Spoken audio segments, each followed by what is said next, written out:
Assalamualaikum warahmatullahi wabarakatuh. Perkenalkan, nama saya Adinda Seva Semena, NPM 21411197 dari kelas manajemen 21DX. Pada kesempatan kali ini saya akan membahas tentang manajemen keputusan beresiko, mata kuliah teori pengambilan keputusan dengan dosen pengampun Miss Reniza Helena Putri, SE MSI.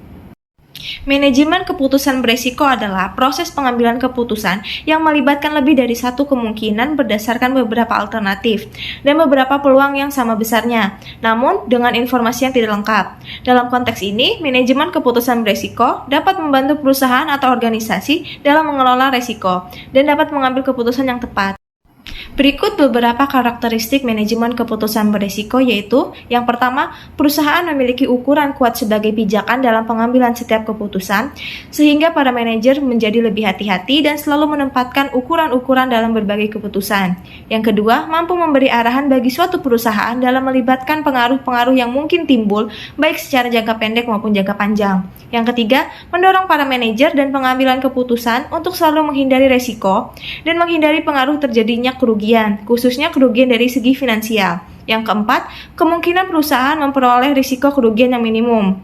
Dan yang kelima, dengan adanya manajemen risiko atau risk management concept yang dirancang detail, maka artinya perusahaan telah membangun arah dan mekanisme sesuai sustainable atau berkelanjutan. Manfaat manajemen keputusan beresiko yaitu yang pertama, meminimalkan risiko kerugian dan mengoptimalkan peluang keuntungan. Yang kedua, membantu perusahaan dalam mengambil ketidakpastian dan perubahan lingkungan yang kompleks. Yang ketiga, memungkinkan perusahaan untuk mengelola sumber daya dengan secara efisien dan efektif. Dan yang keempat, membantu perusahaan dalam mencapai tujuan jangka panjang dan menjaga keberlanjutan bisnis. Ada beberapa tahapan-tahapan dalam manajemen beresiko, yaitu yang pertama, identifikasi resiko, yang kedua, analisis resiko, yang ketiga, pengelolaan resiko, yang keempat, implementasi manajemen resiko, dan yang kelima, monitoring. Macam-macam risiko menurut sifatnya. Yang pertama, risiko murni adalah risiko yang apabila terjadi tentu menimbulkan kerugian dan tanpa disengaja, misalnya kebakaran, bencana alam, dan pencurian. Yang kedua, risiko spekulatif adalah risiko yang sengaja ditimbulkan oleh yang bersangkutan agar terjadi ketidakpastian yang memberikan keuntungan kepadanya. Contohnya, risiko hutang piutang dan perjudian. Yang ketiga adalah risiko fundamental, adalah risiko yang menyebabkan tidak dapat dilimpahkan kepada seseorang dan yang menderita tidak hanya satu, misalnya banjir dan angin topan. Yang keempat, risiko khusus adalah risiko yang bersumber pada peristiwa mandiri dan umumnya mudah diketahui penyebabnya, misalnya kapal kandas, pesawat jatuh.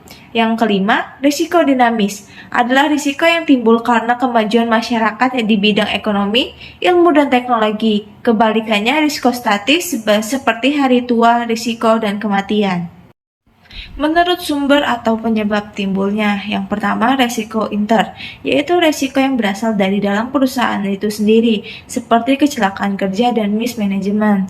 Yang kedua, resiko eksternal, yaitu resiko yang berasal dari luar perusahaan, seperti resiko pencurian dan persaingan.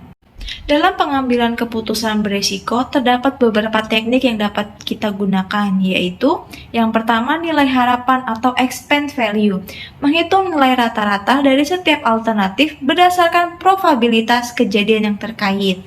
Yang kedua adalah nilai kesempatan yang hilang atau opportunity loss, menghitung nilai yang hilang akibat memilih satu alternatif dibandingkan dengan alternatif lainnya.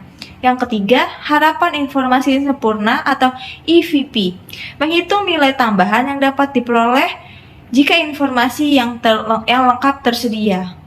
Dengan menerapkan manajemen keputusan beresiko yang baik, perusahaan dapat menghadapi tantangan dan peluang dengan lebih baik, serta mencapai keberhasilan dalam jangka waktu yang panjang. Sekiranya itu saja yang dapat saya sampaikan. Jika ada salah kata, saya mohon maaf. Wassalamualaikum warahmatullahi wabarakatuh.